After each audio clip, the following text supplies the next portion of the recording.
The coastal highway stretched endlessly before Leah Parker's windshield, a ribbon of asphalt bordered by darkness on one side and the infinite black of the ocean on the other. It was past midnight, and the road belonged to her alone, no headlights behind, none ahead. Just the rhythmic crash of waves against the cliffs below and the soft hum of her aging sedan's engine. She'd driven this route 1,000 times, returning from her late shift at the hospital in the city, her scrubs still smelling faintly of antiseptic and exhaustion. Tonight felt no different from any other. She was thinking about her empty refrigerator, the bills piling on her kitchen counter, and whether she'd remember to set her alarm for the morning shift. Ordinary thoughts for an ordinary life. But the universe had other plans. The sky erupted. A flash of orange and white tore through the darkness, so sudden and brilliant that Leah instinctively slammed on the brakes. Her car skidded slightly before stopping in the middle of the empty road. Her heart hammered against her ribs as she stared upward, her mouth falling open. A private jet, sleek, expensive, the kind that belonged to people who lived in a different world, was plummeting from the sky in a spiral of fire and black smoke. The sound came next, a screaming roar of failing engines, then the sickening crunch of metal meeting water. The impact sent a shockwave across the surface of the ocean, and flames spread across the waves like liquid gold. For a moment, Leah sat frozen, her hands gripping the steering wheel so tightly her knuckles turned white. Every logical part of her brain screamed at her to drive away, to call emergency services, to let someone else handle whatever nightmare had just fallen from the sky. But her body moved before her mind could catch up. She threw open the car door, kicked off her shoes, and ran toward the cliff's edge. The night air bit at her skin as she descended the rocky path to the beach below, her bare feet slipping on wet stones. The wreckage was already sinking, the tail section disappearing beneath the waves while the front half burned with a fierce, almost defiant light. She didn't think. She dove. The cold water was a shock that stole her breath, but she pushed forward, swimming toward the wreckage with powerful strokes. The heat from the flames was intense, even from several feet away, and the smell of burning fuel filled her nose. Through the smoke and firelight, she saw him, a figure slumped in what remained of the cockpit, strapped into a leather seat that was quickly being consumed by fire. His head hung forward, dark hair matted with blood, and his expensive suit was torn and soaked. Leah grabbed onto a piece of twisted metal, using it to pull herself closer. Her hands shook as she fumbled with the seatbelt, the metal buckle hot to the touch. The plane groaned, listing further into the water. "Come on, come on," she muttered through gritted teeth, her fingers finally finding the release mechanism. The belt snapped free, and the man's full weight fell against her. He was heavy, solid muscle beneath the ruined clothing, but adrenaline gave her strength she didn't know she possessed. She hooked her arms under his shoulders and kicked backward, dragging him away from the sinking wreckage just as another explosion sent a plume of fire skyward. The swim back to shore felt endless, her muscles screaming, her lungs burning, but she refused to let go. When her feet finally touched sand, she hauled him up the beach, far from the water's edge, and collapsed beside him.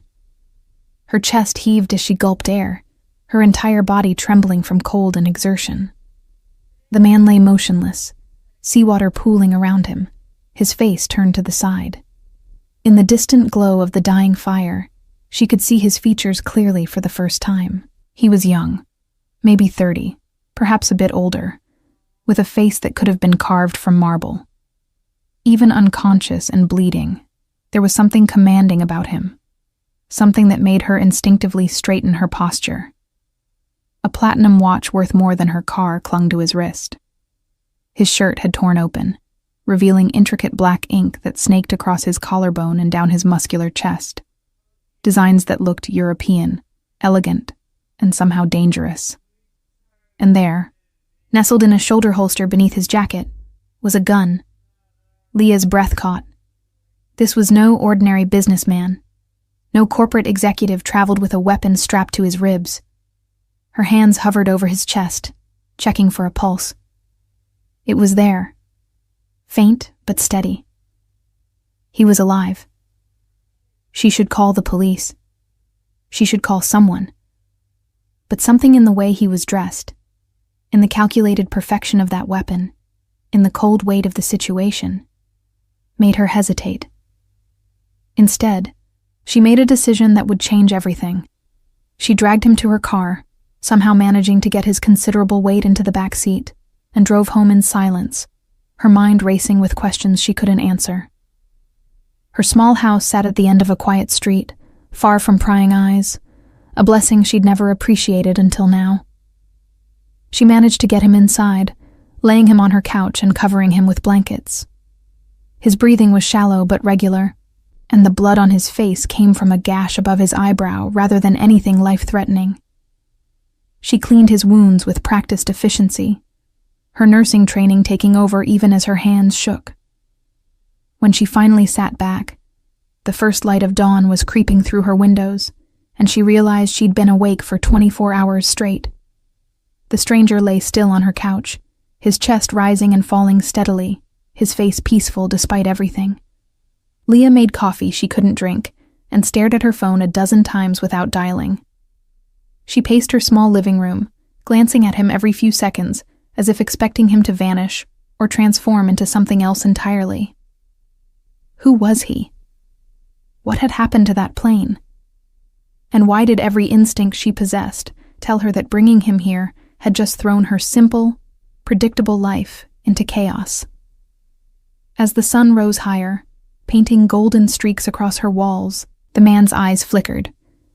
Then they opened, dark, intelligent, and immediately alert, despite the trauma he'd endured.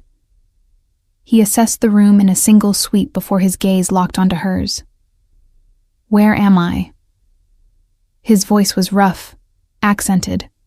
Italian, she thought, or perhaps something close to it, and carrying the kind of authority that expected immediate answers. "My house," Leah said, surprised by how steady her own voice sounded. "You were in a plane crash. I pulled you out." He sat up slowly, wincing but moving with a control that suggested he'd powered through pain before. His hand went instinctively to his chest, finding the gun still there. Then he relaxed slightly. He looked at her for a long moment, his expression unreadable. "You saved my life." "I suppose I did. What's your name?" "Leah Parker." He nodded slowly, as if committing it to memory, then his eyes hardened. "Leah Parker. Whatever you think you know about who I am or what happened tonight, you need to forget it. No police, no hospitals. No one can know I'm here." It wasn't a request. It was a command delivered with the certainty of someone accustomed to absolute obedience. Leah should have been afraid, should have demanded answers, should have done 100 things differently. But instead, she just nodded, understanding in that moment that she'd become part of something far bigger and far more dangerous than a simple rescue. The stranger settled back against the couch, his eyes never leaving hers. And in the growing light of morning, Leah heard it. The sound of engines. Many engines. Powerful and approaching fast. The rumble grew louder, a mechanical thunder that didn't belong in her quiet neighborhood. Leah moved to the window, carefully pulling back the curtain just enough to see the street. Her breath caught in her throat. 3 black SUVs, massive, gleaming vehicles with tinted windows so dark they looked like rolling shadows, pulled up in perfect formation in front of her house. The engines died simultaneously, and for a moment, there was only silence. Then the doors opened, and men emerged. 10 of them, all dressed identically in black suits that fit like they'd been tailored yesterday, with crisp white shirts and ties that caught the morning light.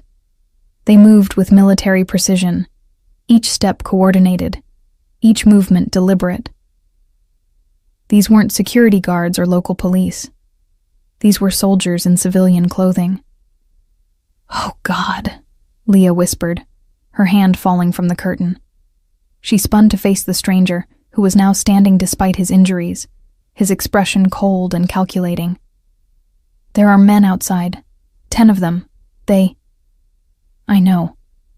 He moved to the window with surprising speed, glancing out with the practiced efficiency of someone who'd assessed threats 1,000 times before. A ghost of a smile touched his lips. "They're mine." "Yours?" Leah's voice rose an octave. "What do you mean they're yours?" Before he could answer, there was a sharp knock at the door. Not the friendly tap of a neighbor or the authoritative pound of law enforcement, but something in between, respectful, yet unyielding. The stranger straightened, wincing slightly as the movement pulled at his injuries. But when he spoke, his voice carried effortlessly through the door. "Stato." The single word, Italian for status, hung in the air. From outside came a response, also in Italian, delivered in clipped, professional tones. The stranger listened, then responded with a series of rapid commands. Leah understood none of it, but she heard the authority in his voice, the way these men on the other side of her door responded with immediate acknowledgement. When the brief exchange ended, he turned to her, and for the first time since waking, something almost like regret flickered across his features. "I need to explain something to you, Leah Parker. But first, I need to know, do you live alone?" "Yes. Why does that matter?"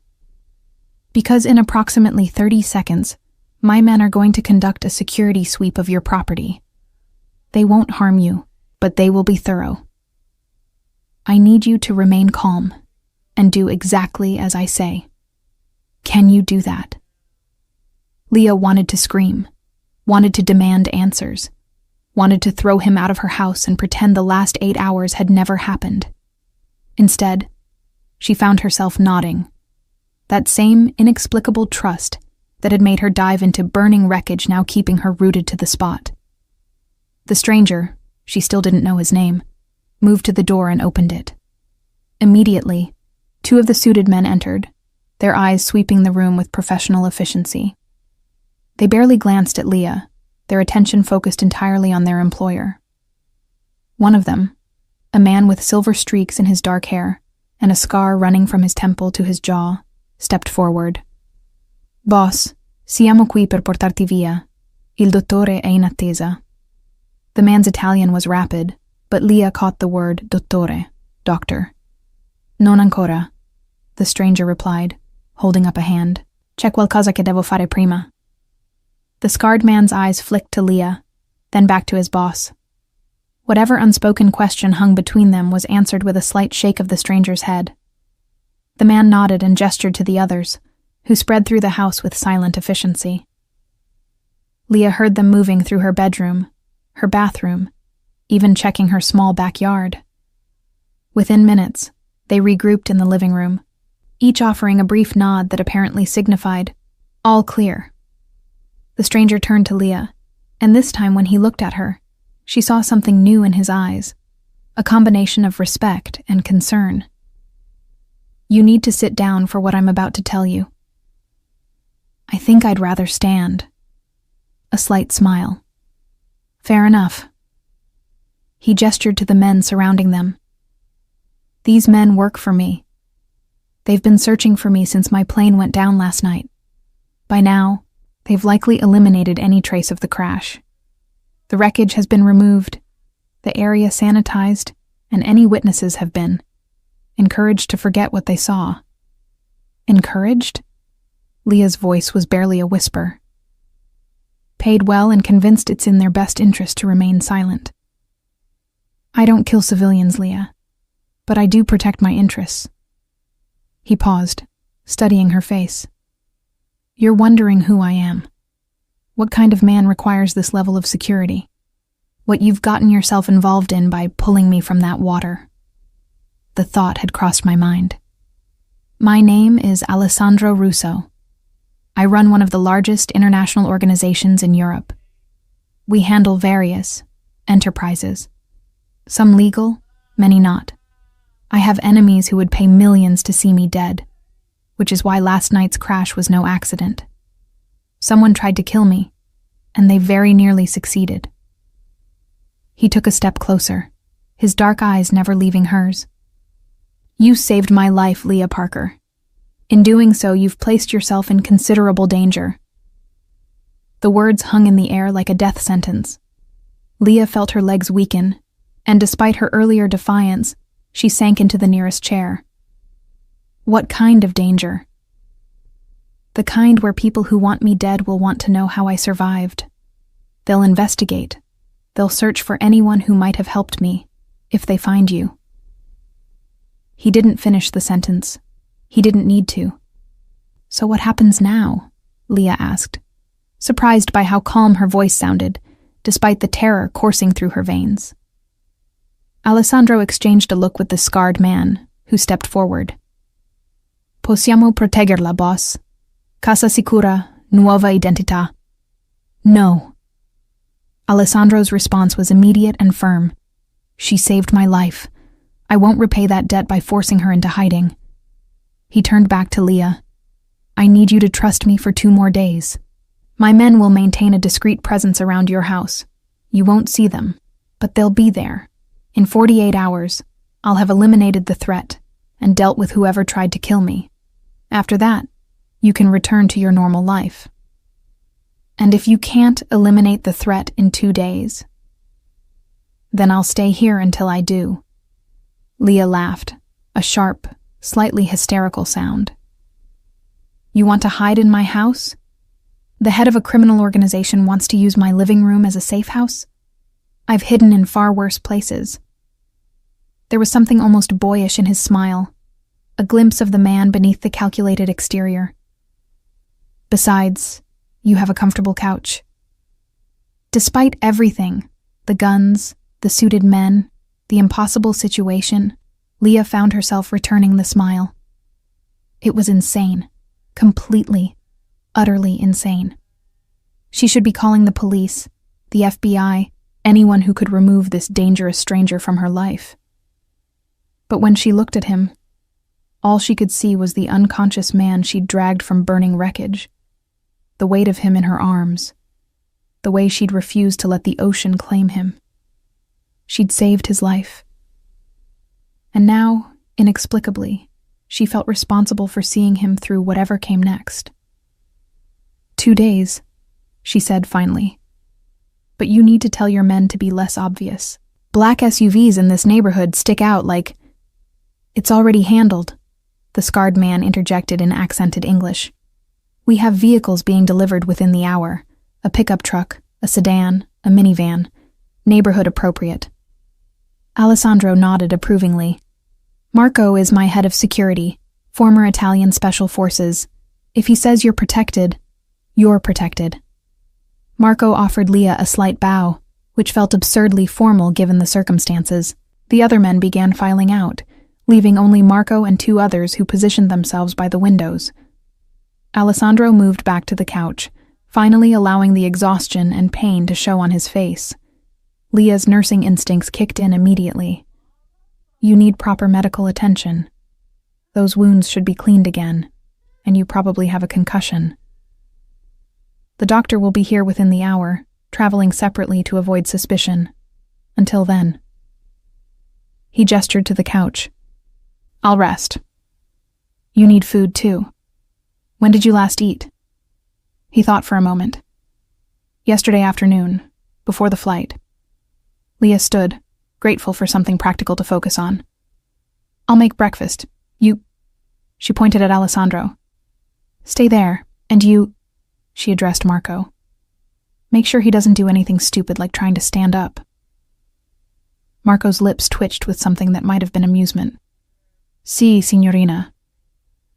As Leah moved to her small kitchen, she could hear the low murmur of Italian behind her, Alessandro giving quiet orders while Marco responded with military efficiency. She cracked eggs into a pan, her hands somehow steady despite the surreal nature of her morning. A Mafia boss on her couch, armed guards in her living room, and somewhere out there, people who wanted Alessandro Russo dead and would kill anyone who got in their way. 2 days, she told herself. Just 2 days. and then her life would return to normal. But even as she thought it, Leah knew it was a lie. Nothing would ever be normal again. The doctor arrived exactly 63 minutes later, a small, precise man in his 60s carrying a black medical bag that looked like it belonged in a museum. He introduced himself as Dr. Castellano, spoke in rapid Italian with Alessandro, and then said about his examination with the efficiency of someone who'd treated gunshot wounds and knife injuries far more often than the flu. Leah watched from the kitchen doorway as he checked Alessandro's pupils, cleaned and redressed the head wound, and performed a series of tests that confirmed what she'd already suspected. Mild concussion, several cracked ribs, extensive bruising, but nothing life-threatening. The man was extraordinarily lucky. "Your nurse here did excellent work," Dr. Castellano said in surprisingly good English, nodding toward Leah. "The wound care was professional. You have medical training?" "I'm a registered nurse. I work at St. Catherine's Hospital downtown." The doctor's eyebrows rose slightly. "Fortunate for our friend. Another hour in that water and hypothermia would have claimed him regardless of the injuries." He packed his instruments with meticulous care. "I'm leaving antibiotics, pain medication, and detailed instructions. Change the dressings twice daily. No strenuous activity for at least a week. Though I suspect he'll ignore that advice." Alessandro, who'd been silent throughout the examination, offered a slight smile. "You know me too well, dottore. I've been cleaning up your messes for 15 years, Alessandro. I know you better than you know yourself." The old man's tone was affectionate despite the harsh words. "This young woman saved your life. I hope you plan to repay that debt appropriately." "I intend to." Alessandro's eyes found Leah's across the room, in ways she hasn't yet imagined. The comment sent an unexpected flush across Leah's cheeks, though she couldn't quite identify why. Dr. Castellano departed with the same quiet efficiency he'd arrived with, leaving behind enough medical supplies to stock a small clinic. The day stretched ahead, strange and suspended. Leah called in sick to work for the first time in 3 years, her supervisor's concern palpable even through the phone. Outside, she could see the promised replacement vehicles, a sensible Toyota sedan, a weathered pickup truck, and a soccer mom minivan, parked at strategic points around the block. Marco's men had changed clothes too, now wearing jeans and casual shirts that made them look like neighborhood fathers, rather than trained killers. Alessandro slept through most of the morning, his body finally surrendering to the trauma it had endured. Leah found herself watching him more often than she should, studying the harsh lines of his face that softened slightly in sleep, the way his hand occasionally moved to his chest as if checking for the weapon that Marco had temporarily confiscated for cleaning. He was beautiful in a way that felt dangerous, the kind of beautiful that got people into trouble. Sharp cheekbones, a jaw that could cut glass, and those eyes that, even closed, seemed to see everything. She busied herself with mundane tasks, laundry, dishes, returning emails she'd been neglecting. But her mind kept circling back to the impossible reality of her situation, a mafia boss in her house. That's what Alessandro was, even if the word felt too cinematic, too divorced from reality. Yet the evidence was everywhere. The way Marco's men moved with lethal precision, the unquestioning obedience they showed their boss, the sophisticated communication devices they carried, the fact that they'd made an entire plane crash disappear overnight. This wasn't a movie.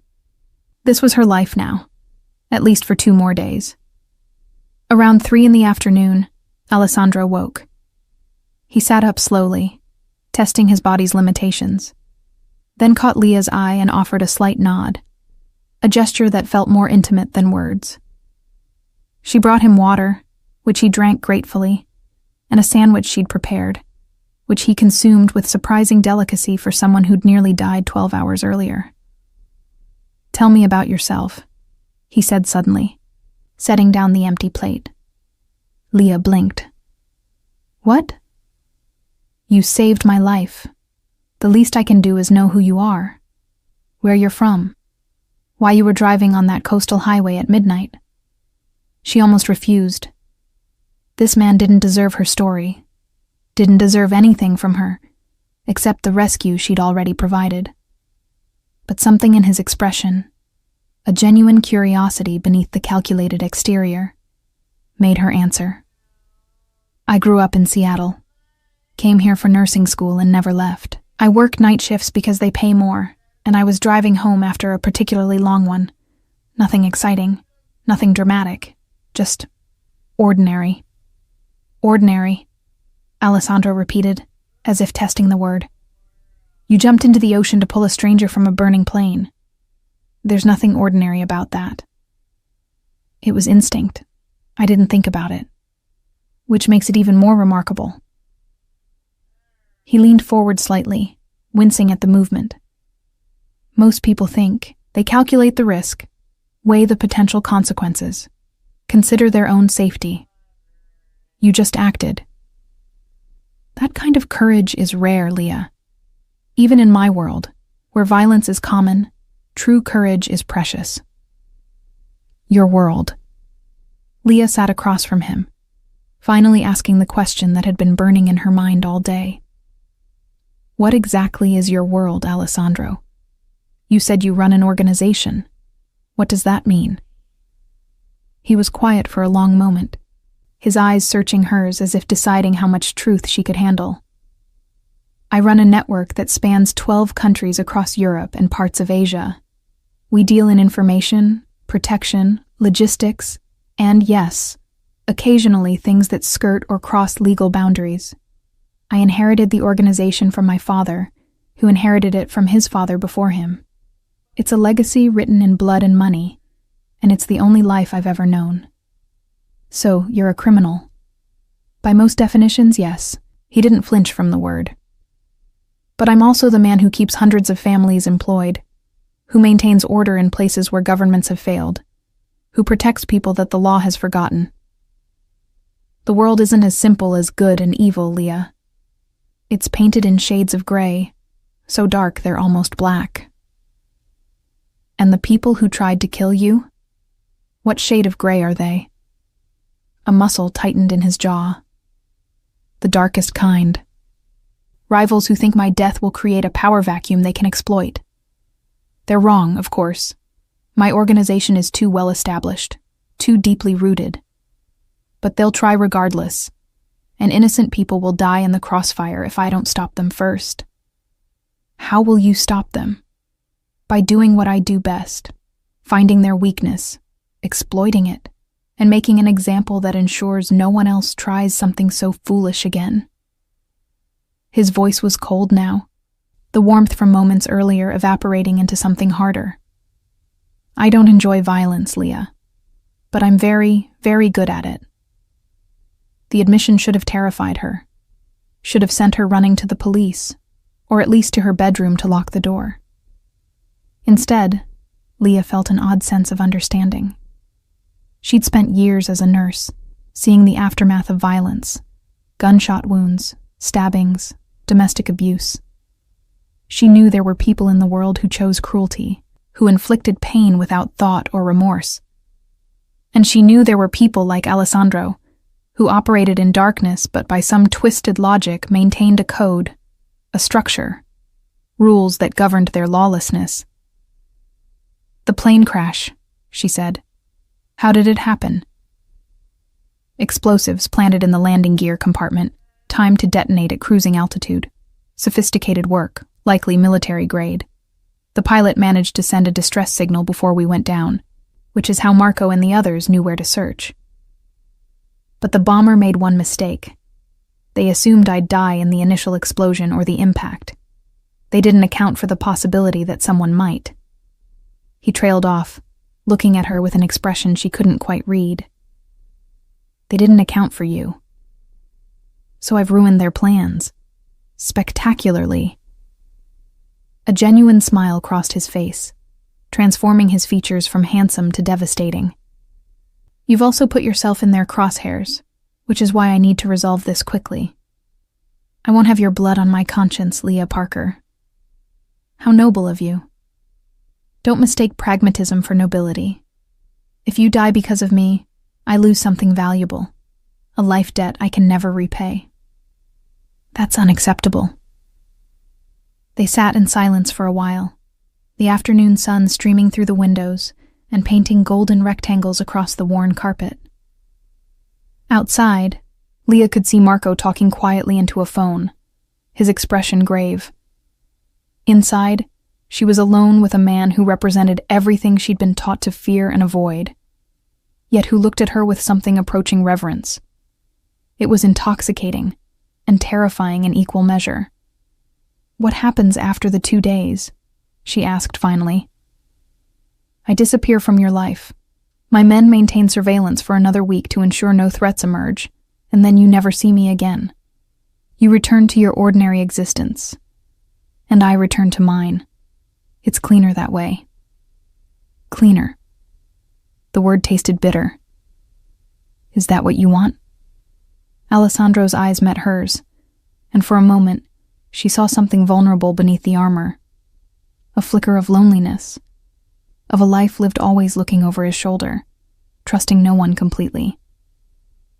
"What I want and what's best for you are two very different things. You deserve a life free from the shadows I bring with me." That's not an answer. "No," he agreed quietly. "It's not." Before either could say more, Marco entered without knocking, his expression urgent. He spoke rapidly in Italian, and Leah watched Alessandro's face transform from relaxed to deadly in an instant. He stood despite his injuries, moving to the window with predatory grace. Marco handed him a tablet displaying what looked like surveillance footage, and Alessandro's eyes narrowed as he studied the screen. "What's happening?" Leah asked, her heart suddenly racing. Alessandro looked at her, and she saw the warrior beneath the wounded man. "They've found me. Or rather, they've found where they think I might be. My enemies are conducting sweeps of every property within a 20-mile radius of the crash site. They'll reach your neighborhood within the next 6 hours. Then you need to leave. Go somewhere safer." "No." His response was immediate and firm. "Leaving now would expose me during transport. They'll have spotters watching every route out of the area. The safest place I can be is right here, hidden in plain sight in a house they have no reason to suspect." He turned to Marco. "Implementa il protocollo Castello. Voglio 2 squadre in posizione entro un'ora." Marco nodded and disappeared, already speaking into his phone. Alessandro moved back to the couch, but the relaxed man from earlier was gone, replaced by someone calculating and dangerous. "Leah, I need you to listen very carefully. For the next several hours, this house will be under maximum security. My men will be positioned inside and out, ready to respond to any threat. You'll be safe, I promise you that. But I need you to stay calm and follow any instructions Marco or I give you without question. Can you do that?" Leah wanted to argue, wanted to demand that he leave and take his war with him. But looking at his face, at the determination and something else, something that looked almost like protectiveness, she found herself nodding. "Okay, but Alessandro, if someone gets hurt because of this, if one of your men dies protecting you, then I'll carry that weight, as I carry all the others." He reached out, his hand hovering near hers but not quite touching. "But I won't let anything happen to you. That's a promise I intend to keep." Outside, the sun began its descent toward the horizon, painting the sky in shades of orange and red that reminded Leah of the burning plain. And inside her small, ordinary house, a war was quietly being prepared, a war she'd become the center of without ever choosing to fight. Night fell like a curtain dropping on a stage, transforming Leah's quiet neighborhood into something resembling a chessboard where invisible pieces moved with lethal purpose. She watched from her bedroom window as Marco's men took positions, some in the houses across the street that were apparently vacant, or whose owners had been quietly evacuated. Others in vehicles that looked perfectly normal, but whose occupants never moved, never relaxed, never stopped scanning the darkness. Alessandro had retreated to her living room, surrounded by laptops and communication equipment that had been delivered in unmarked boxes. He worked with focused intensity, orchestrating a defense that Leah couldn't fully comprehend but could definitely feel. The house itself had been transformed. Additional locks had been installed on every door and window. Security cameras now monitored every angle of the property, their feeds displayed on multiple screens that Marco watched with unwavering attention. A weapons cache had been discreetly positioned in the hallway closet. Leah had glimpsed it when retrieving towels and immediately regretted looking. This wasn't her home anymore. It was a fortress, and she was both its most protected resident and its most dangerous liability.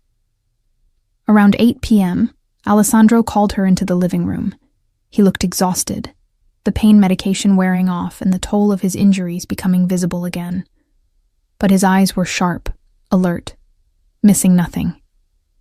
"I need to explain what's about to happen," he said, gesturing for her to sit.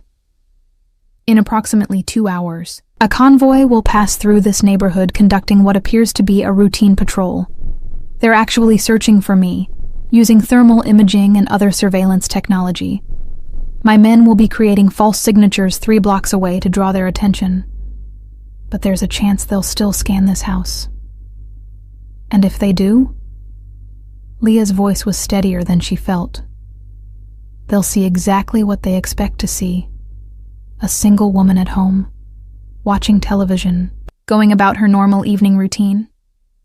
Marco has rigged a system that will mask my heat signature and that of the additional men inside. To their equipment, this house will appear completely ordinary. But Leah," his voice softened slightly, "you need to actually be doing those normal things. Can you sit in front of the television for 2 hours, acting relaxed and natural, knowing that men with guns are scanning your house?" She wanted to say no, wanted to scream that none of this was normal, that she was a nurse who saved lives, not someone who played spy games with criminals. But instead, she thought of the man she'd pulled from the ocean, the weight of him in her arms, the way his heart had still been beating when every logical outcome said it shouldn't be. She'd saved him then. She could protect him now. "I can do it," she said. "But you need to tell me something first. The truth, Alessandro. Are we going to survive tonight?" He looked at her for a long moment, and she saw him make a decision, to trust her with honesty, rather than comforting lies. "I don't know. My enemies are powerful, well-resourced, and motivated. But I'm still alive, which means I'm either very lucky or very good. Probably both. And I have something they don't expect. You, a woman with no connection to my world, in a house they have no reason to suspect. That advantage might be enough. Might be. It's the best I can offer." Leah nodded and moved to the couch, turning on the television to a random sitcom, whose laugh track felt obscene given the circumstances. Alessandro retreated to the darkened hallway, just a shadow among shadows. Marco and his men became invisible, their presence erased so completely that if Leah hadn't known they were there, she would have believed herself alone. The wait began. The first hour passed with agonizing slowness. Leah forced herself to watch the television, to laugh at appropriate moments, to get up once to make tea, and then return to her spot on the couch. She felt the weight of eyes on her, not just the surveillance equipment outside, but also Alessandro watching from the darkness, Marco monitoring every screen, the men positioned throughout the house ready to transform from invisible to lethal in an instant. Her hands shook slightly as she lifted the teacup, but she hid it well, tucking them beneath a throw blanket. At exactly 9:47 p.m., Marco's radio crackled with a brief, coded message. The convoy was 3 blocks away. Leah forced herself to breathe normally, to not look toward the windows, to keep her eyes on the television screen, even though she couldn't have said what show was playing. Outside, she heard the low rumble of heavy vehicles, military-grade SUVs, Alessandro had explained, equipped with technology that cost more than most houses. They were moving slowly, methodically, scanning each property as they passed. 2 blocks away, 1 block, then directly outside. The vehicles stopped. Leah's heart hammered against her ribs so hard she was certain the surveillance equipment would detect it, would mark her as abnormal, would trigger an investigation that would end with bullets and blood. But she didn't move, didn't flinch, just sat on her couch, watching television, occasionally sipping tea that had long since gone cold. In the hallway, Alessandro remained perfectly still, a statue carved from darkness and discipline. The seconds stretched into eternities. Then, after what felt like hours but was probably only 3 minutes, the vehicles moved on. The rumble of engines faded into the distance, leaving only silence and the pounding of Leah's pulse in her ears. She waited, not daring to move until Alessandro finally stepped into the light. His expression was unreadable, but when their eyes met, she saw something that might have been relief or respect, or something deeper she couldn't name. "You did perfectly," he said quietly. "They saw nothing suspicious. You're a natural." "I never want to be a natural at this," Leah replied, her voice shaking now that the immediate danger had passed. "This isn't my world, Alessandro. I save lives in hospitals, not—" She gestured helplessly at the surveillance equipment, the hidden weapons, the war being waged in her living room. "I know." He moved closer, sitting carefully on the opposite end of the couch, maintaining distance, but somehow feeling nearer than before. "And I'm sorry that I brought my world crashing into yours. Literally." A ghost of a smile. "But you're handling it with more grace than most trained professionals would." "I don't feel graceful. I feel terrified." "Good. Fear keeps you sharp, keeps you alive. It's the people who aren't afraid who make fatal mistakes." He paused, studying her face in the flickering television light. "Tell me something, Leah. Why did you really pull me from that water? The truth, not the noble answer about saving lives." She considered lying, offering something simple and heroic. But he'd been honest with her, brutally so, and she found herself returning the favor. "I don't know. I saw you there, trapped in that wreckage, and something in me just refused to let you die. It wasn't rational, wasn't a conscious choice. It was like my body moved before my brain caught up. And now, sitting here with armed men in my house and criminals searching the neighborhood, I keep wondering if I made the right choice. If maybe the world would be better off if I'd just driven away and let the ocean claim you. Maybe it would be." His response was quiet, without anger or defensiveness. "I've done terrible things in my life, Leah. Things that would horrify you if you knew the details. I've ordered deaths, destroyed lives, caused pain that ripples through families and communities. The scales of justice would probably tip against me in any cosmic accounting. Then why do you do it? Because someone has to. Because the world I operate in doesn't run on laws and courtrooms. It runs on power and fear, and the ability to project both convincingly.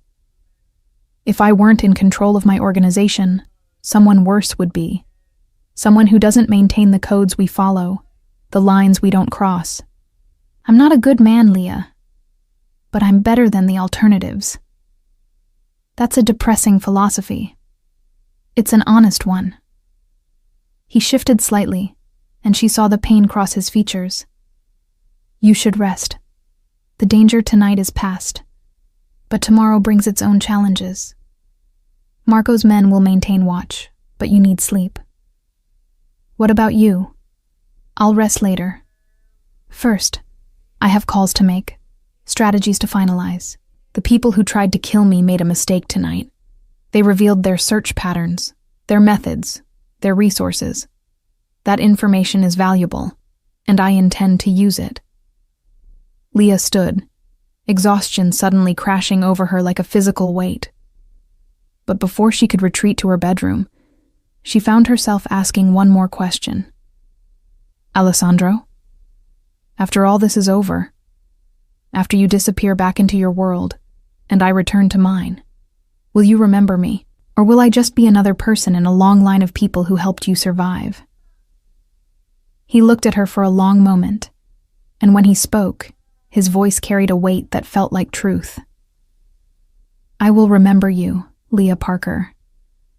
Not because you saved my life, though that would be reason enough, but because in 36 hours, you've shown me something I'd forgotten existed. Genuine courage without agenda.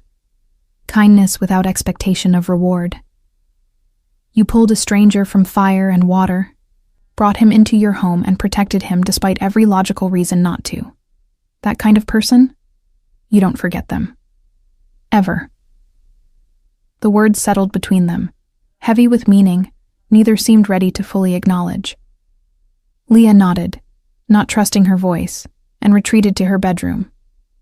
But as she lay in darkness, listening to the quiet murmur of Alessandro's phone calls and the subtle movements of Marco's men throughout the house, she realized something that both thrilled and terrified her. She was starting to care about the dangerous stranger sleeping on her couch, not as a patient or a responsibility, but as something else entirely. Something that had no place in her ordinary life, but was taking root anyway, stubborn and undeniable as the dawn that would inevitably come. Outside, the night deepened, and across the city, Alessandro's enemies began to realize that their prey had slipped through their fingers once again. The hunt would continue. The danger would escalate. But for tonight, in a small house on a quiet street, a nurse and a Mafia boss existed in a strange bubble of safety, both knowing it couldn't last, but neither quite willing to acknowledge what waited beyond it. Morning arrived with deceptive gentleness, sunlight streaming through Leah's bedroom window and painting golden stripes across her walls. For a moment, one beautiful, blessed moment, she forgot everything. Then awareness returned, the weight of exhaustion from too little sleep, the sound of unfamiliar voices speaking Italian in her living room, the reality that her house had become ground zero in a war she didn't understand. She dressed quickly in jeans and a sweater, pulling her hair into a ponytail and taking several deep breaths before opening her bedroom door. The scene that greeted her was surreal in its domesticity. Alessandro sat at her small kitchen table, a cup of coffee in his hands, looking almost normal except for the fresh bandage on his forehead and the way he held himself, coiled tension barely disguised as relaxation. Marco stood by the window, his posture military straight, while two other men she recognized from yesterday were reviewing something on a laptop. When Alessandro saw her, he stood immediately, a gesture of respect that felt out of place coming from a man who commanded an army. "Good morning," he said. "Coffee's fresh." Marco picked up pastries from that bakery on 5th Street. Apparently he researched your favorite breakfast places. Leah blinked, looking at Marco, who shrugged with what might have been embarrassment. "Security includes knowing the target's routines and preferences," he said in his heavily accented English. "The almond croissants are very good." Despite everything, Leah laughed, a real laugh that surprised her with its genuine amusement. "You researched my breakfast preferences. That's either very thoughtful or deeply creepy, and I'm too tired to figure out which." She poured coffee, added cream, and grabbed a croissant that was, admittedly, excellent. "So what happens today? More convoys? More hiding?" "Actually," Alessandro said, settling back into his chair with visible relief. "Today, we go on the offensive. Last night's surveillance gave us everything we needed: vehicle signatures, communication frequencies, patrol patterns. My technical team has been working through the night tracing those signals back to their source. We know who's hunting me, and more importantly, we know where they're operating from." "And what will you do with that information?" "End the threat." His voice was matter-of-fact, as if discussing something as mundane as grocery shopping, rather than what sounded suspiciously like planned violence. "By sunset tonight, the people responsible for the plane crash will no longer be in a position to harm anyone. The operation is already in motion, assets deploying, pressure being applied in very specific places. This will be finished soon. Assets deploying, Leah repeated the phrase, tasting its clinical detachment. You mean people? Your people, going to hurt or kill other people? Yes. No hesitation. No attempt to soften the truth. I told you I wasn't a good man, Leah. This is what that looks like in practice. I don't enjoy it, but I don't shy from it either. It's necessary. How many people will die today because of this? Alessandro's eyes held hers, and she saw something like pain flicker across his features. As few as possible. I'm not interested in a massacre or excessive violence. The goal is to eliminate the leadership of the organization that targeted me, and make it clear that further attempts would be suicidal. If that can be accomplished through intimidation and strategic pressure rather than bloodshed, that's preferable. But if not... He trailed off, the implication clear. Leah set down her coffee cup, suddenly nauseous. I'm a nurse. I've taken an oath to do no harm, to save lives whenever possible. Everything you're describing goes against everything I believe in. I know. Which is why I'll never ask you to be part of it, never expect you to condone it or assist with it. Your hands stay clean, Leah. That's non-negotiable. He leaned forward slightly, his expression intense. But I won't lie to you either. I won't pretend to be something I'm not, or that my world operates by your rules. This is who I am. This is what I do. And if that makes you regret pulling me from that water, I'll understand. The question hung between them. Did she regret it? Should she? Leah looked at the man across from her, seeing both the sophisticated, commanding leader and the wounded human who'd been hours from death. She thought about the way he'd promised to protect her, the care he'd taken to keep her safe, the respect in his eyes when he looked at her. She thought about the alternative. Walking away from that crash, letting him drown, never knowing this strange connection that had formed between them. I don't regret it, she said finally, but I hate what comes with it. The violence, the danger, the casual way you talk about people dying. It's everything I've spent my career fighting against. I know. And I'm sorry that saving my life means being exposed to this darkness. Alessandro stood, moving to the window beside Marco, his silhouette framed by morning light. One more day, Leah. By tomorrow morning, this will be over. My enemies will be dealt with, the threat eliminated. I'll leave your life, and you can return to saving people in ways that don't require weapons or tactics. You can forget I ever existed. What if I don't want to forget? The words escaped before Leah could stop them, hanging in the air like a confession. Alessandro turned slowly, his expression unreadable, while Marco suddenly found the laptop screen intensely fascinating. The two other men quietly excused themselves, leaving the kitchen with the practiced invisibility of professionals who knew when to disappear. What are you saying? Alessandro asked quietly. I don't know. Leah stood, frustrated with herself, with him, with the entire impossible situation. I'm saying that for 2 days, I've had a front row seat to your world, and it's terrifying and wrong and against everything I believe in. But I've also seen the way you protect the people under your command, the loyalty they show you, the code you operate by even when it would be easier not to. You're not a good man by conventional standards, but you're not the monster you pretend to be either. Aren't I? Something bitter crept into his voice. You've seen my war room, Leah, not my battlefield. You haven't watched me put a gun to someone's head and pull the trigger without hesitation. You haven't seen the aftermath of my orders. The bodies, the widows, the children who grow up without fathers, because I deemed their deaths necessary. Don't mistake efficiency for humanity. I'm not. I see exactly what you are. She moved closer, closing the distance between them despite every logical voice in her head screaming at her to maintain space. You're someone who inherited a violent legacy and chose to shape it rather than escape it. Someone who maintains order in chaos, even if that order comes at a terrible price. Someone who... She paused, searching for words.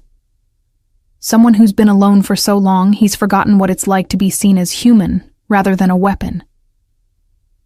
Alessandro stared at her, something cracking in his carefully maintained armor.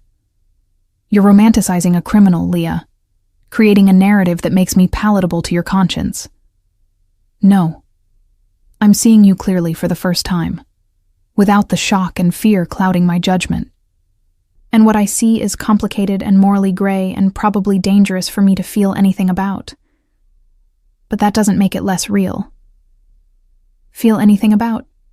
He repeated the phrase slowly. What exactly do you feel, Leah Parker? It was a challenge, and a question, and something else. An invitation to be as honest as he'd been with her. Leah took a breath, committing to a truth she'd been avoiding since pulling him from the water. I feel like I didn't just save your life. I feel like you've somehow become part of mine. And even though every rational thought says I should want you gone, there's something in me that dreads tomorrow morning when you disappear. Which is insane, because we've known each other for 48 hours, and you're literally a mob boss, and I'm a nurse, and there's no universe where this makes sense.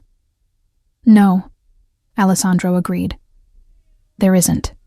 He reached out, his hand hovering near her face, not quite touching, but sense has nothing to do with what I feel when I look at you. Gratitude, yes. You saved my life, and that debt is enormous. But also something else. Something I haven't felt in years because I couldn't afford to. You make me want to be the man you seem to see when you look at me, even though I know I'll never deserve that vision. Alessandro, no. Let me finish. His hand finally made contact, fingertips brushing her cheek with surprising gentleness. After tonight, when the threat is eliminated and I return to my world, I'll remember this. I'll remember you standing in your kitchen telling a criminal that he's human, that he's worth seeing as more than a weapon. No one has said that to me in I don't know how long. Maybe ever. Before Leah could respond, before she could process the weight of his words, or the way his touch sent electricity through her nerves, Marco's phone buzzed urgently. He answered in clipped Italian, his expression darkening, then looked at Alessandro with obvious concern. Boss, abbiamo un problema. Uno dei nostri punti di osservazione è stato compromesso. Stanno arrivando. Alessandro's transformation was instantaneous. The vulnerable man disappeared, replaced by the warrior. Quanto tempo abbiamo? 10 minuti, forse meno. Allora ci muoviamo adesso. Codice rosso. Alessandro turned to Leah, his expression hard, but his eyes apologetic. They've found us. I don't know how, but one of our surveillance points has been compromised. We need to move you to a secure location immediately. Move me! Leah's voice rose. This is my house, which is now a target. Leah, please, I need you to trust me one more time. Marco will take you to a safe house that's been prepared for exactly this contingency. You'll be protected, comfortable, and completely secure. But we need to go now. What about you? I'll be fine. This is what I do. Evade, engage, eliminate. But I can't do it effectively if I'm worried about you becoming collateral damage. He gripped her shoulders, forcing her to meet his eyes. Please, Leah, let me protect you the way you protected me. The sound of vehicles approaching, multiple engines moving fast. Marco was already on his radio, issuing rapid commands. Outside, Leah could see Marco's men taking defensive positions, their casual disguises abandoned in favor of tactical readiness. This was really happening. Her quiet, ordinary life was about to become a battlefield. Okay, she said, the word coming out small but steady. Okay, I'll go. But Alessandro... She grabbed his hand, surprising them both. You survived this. Don't you dare die after I went through all that trouble to save you. A flash of genuine warmth crossed his features. I'll do my best. Now go. Marco will keep you safe until I can retrieve you myself. Marco was already moving, ushering Leah toward the back door where a nondescript sedan waited with its engine running. She looked back once, seeing Alessandro standing in her kitchen, transformed into something simultaneously beautiful and terrifying, a warrior preparing for battle. Then Marco's hand was on her arm, gentle but insistent, and she was being guided into the car. The last thing she saw before they pulled away was her small house, surrounded by armed men, about to become the center of a storm she'd inadvertently unleashed by refusing to let a stranger drown. The safe house was a penthouse apartment in the financial district, all glass walls and modern minimalism that felt like a different planet from Leah's modest home. Marco had driven in silence, taking a route that involved 3 car changes and what felt like deliberate circles before arriving at an underground garage. The security was absurd. Biometric scanners, armed guards who nodded respectfully to Marco, multiple locked doors before reaching the elevator that required a keycard and fingerprint to activate. By the time they reached the apartment itself, Leah felt like she'd entered a fortress disguised as luxury real estate. "You'll be safe here," Marco said, his English more halting now, stress bleeding through his professional composure. "Food in the kitchen, clothes in your size in the bedroom. Don't ask how we got your sizes. Windows are bulletproof. Building security is ours. No one reaches you without going through multiple layers of very motivated professionals. How long will I be here? Until the boss says otherwise. Could be hours, could be days. Depends on how things."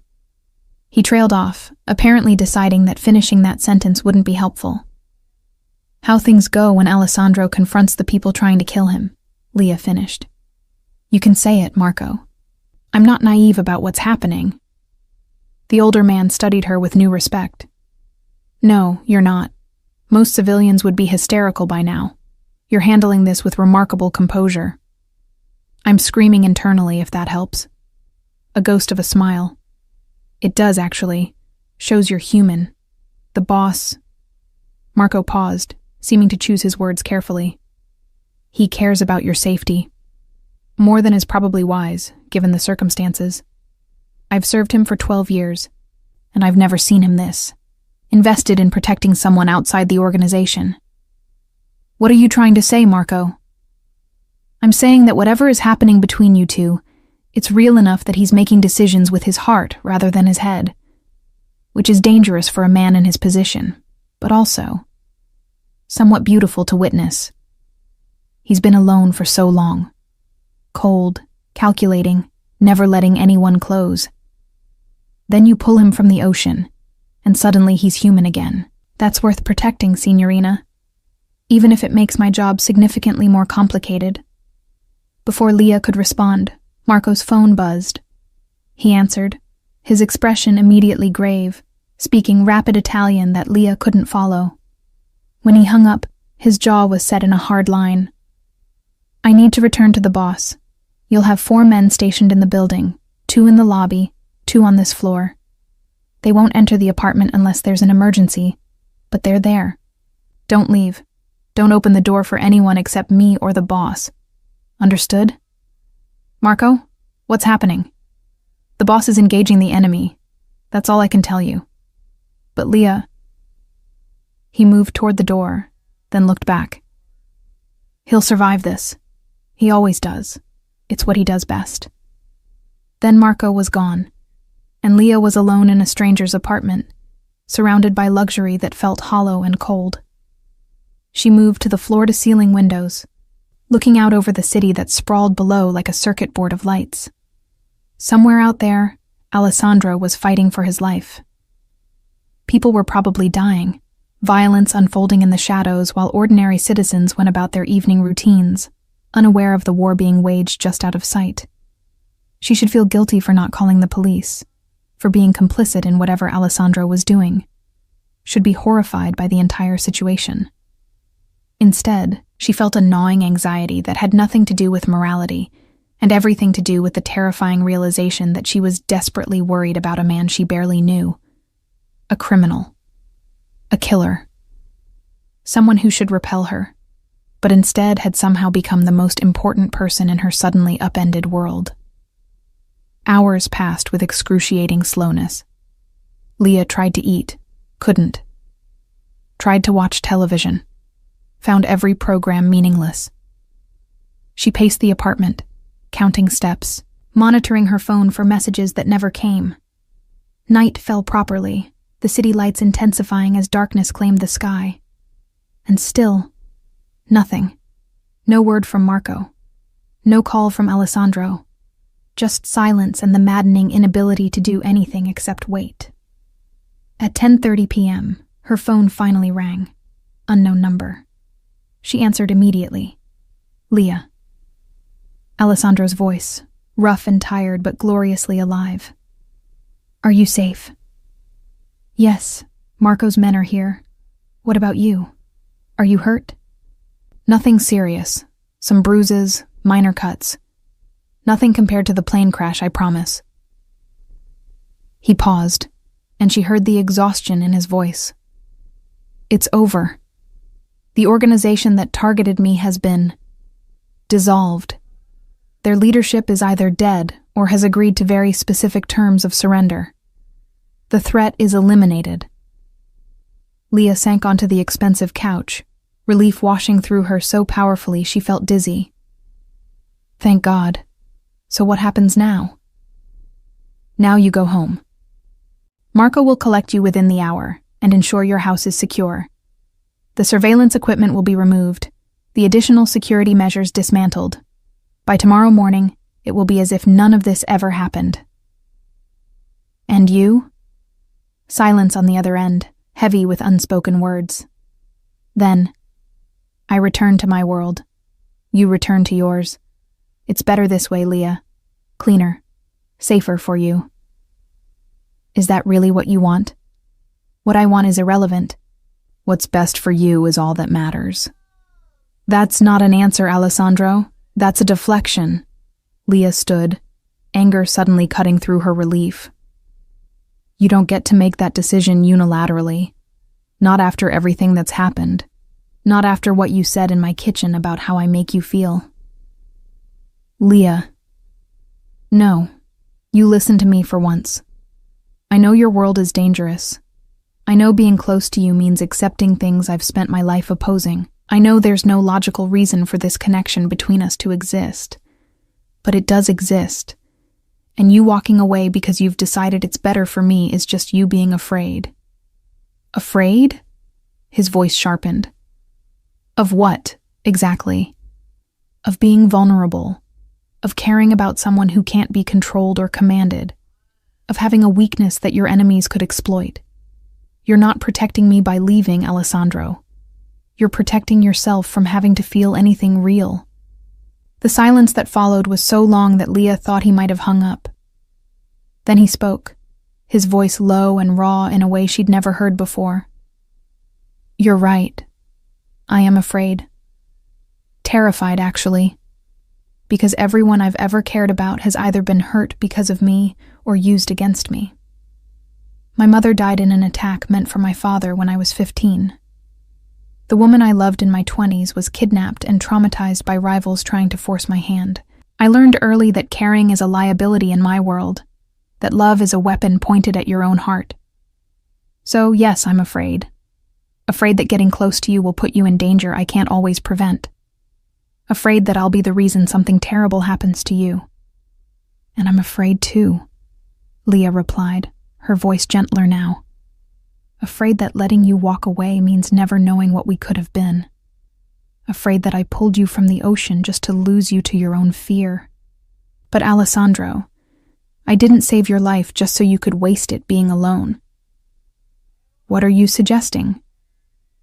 I'm suggesting that you stop deciding what's best for me and let me make my own choices. I'm suggesting that maybe, just maybe, we try to figure this out together instead of you making grand, noble gestures that leave us both miserable. I'm suggesting... She took a breath, committing fully. I'm suggesting that you come to the safe house tonight. That we talk, really talk, about what happens next. Not as a criminal and the woman who saved him, but as two people trying to navigate something neither of us expected. That's dangerous. Everything about you is dangerous. But I jumped into burning wreckage to save you. So clearly I'm not great at avoiding danger when it matters. She heard him laugh, a real laugh, surprised and genuine. You're extraordinary, Leah Parker. Absolutely extraordinary. Is that a yes? It's a yes. I'll be there within the hour. But Leah, what I said about my world being dangerous, about the risks of being close to me, that wasn't an exaggeration.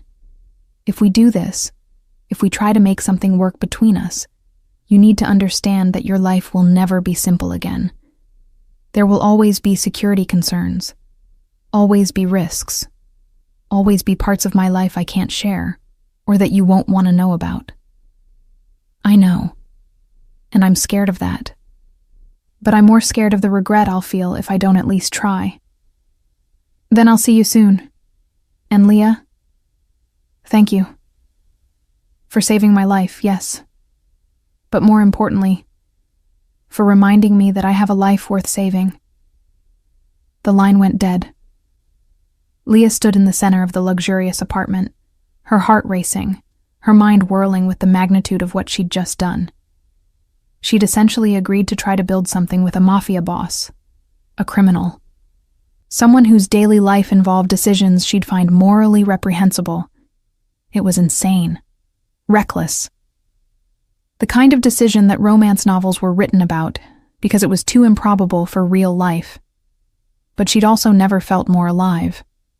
53 minutes later, she counted every one. There was a knock at the door. Through the peephole, she saw Alessandro, cleaned up but showing signs of the night's violence. A fresh bruise on his jaw, torn knuckles on his right hand, exhaustion carved into every line of his face. She opened the door, and for a moment they just looked at each other, the weight of everything unsaid hanging between them. Then he stepped inside, closing the door behind him, and said quietly, "I've been thinking about what you said, about being afraid, about making decisions for you instead of with you. You're right. I've spent so long controlling everything, managing every variable, that I forgot what it's like to trust someone else with something as precious as vulnerability." "And now?" Leah asked, her voice barely above a whisper. "Now I want to try. I want to see if we can make this work, despite every logical reason it shouldn't. I want to—" He paused, seeming to search for words. "I want to know what it's like to be with someone who sees me as human rather than a weapon. Someone who risked her own life to save mine, without knowing who I was or what I could offer in return. Someone who looks at me with hope instead of fear." Leah closed the distance between them, her hand finding his damaged one, careful of the torn knuckles. "Then let's try. No promises, no guarantees, just two people figuring it out as we go." "That's terrifying." "Good. Fear keeps you sharp, keeps you alive. Someone very wise told me that recently." Alessandro smiled, the first truly unguarded smile she'd seen from him, and raised her hand to his lips, kissing her knuckles with old-world courtesy that should have felt ridiculous, but instead made her breath catch. "You're going to completely upend my life, aren't you?" "Probably. Is that okay?" "It's more than okay. It's exactly what I need, even if I didn't know it until you pulled me from that burning wreckage." He drew her closer, his free hand coming up to cup her face with surprising tenderness. "You saved my life, Leah Parker. But I think you might have saved more than that. You reminded me that underneath the violence and strategy and calculated ruthlessness, I'm still capable of feeling something real. That's a gift I can never adequately repay." "You can start by kissing me," Leah said, surprising herself with her boldness. Alessandro's eyes darkened, and he leaned down, his lips meeting hers with a gentleness that contrasted sharply with everything she knew about him. The kiss was soft at first, tentative. two people exploring unfamiliar territory. Then it deepened, becoming something more intense, more honest, a promise of things to come, of complications and challenges and a connection that defied every logical objection. When they finally broke apart, both breathing heavily, Alessandro rested his forehead against hers. You realize this won't be easy. There will be times when you hate what I do, when my world intrudes on yours in ways you can't ignore. Times when you question whether this was the right choice. I know. But Alessandro, I'd rather face those challenges with you than spend the rest of my life wondering what might have been if I'd been brave enough to try. Then we try. Together. Outside the windows, the city continued its endless rhythm. Millions of people living ordinary lives, unaware of the extraordinary bargain being struck in the penthouse apartment. Two people from impossibly different worlds, connected by a moment of courage in fire and water, choosing to see where that connection might lead. It was improbable, dangerous, and completely illogical. It was also, Leah realized as Alessandro pulled her close again, exactly what she wanted. The end of one story, and the beginning of another, one written not in blood and violence alone, but in the stubborn determination of two people to find something real in a world that offered little room for such luxuries. One written in the flames that brought them together, and the dawn that promised, despite everything, a chance at something neither had expected, but both desperately needed.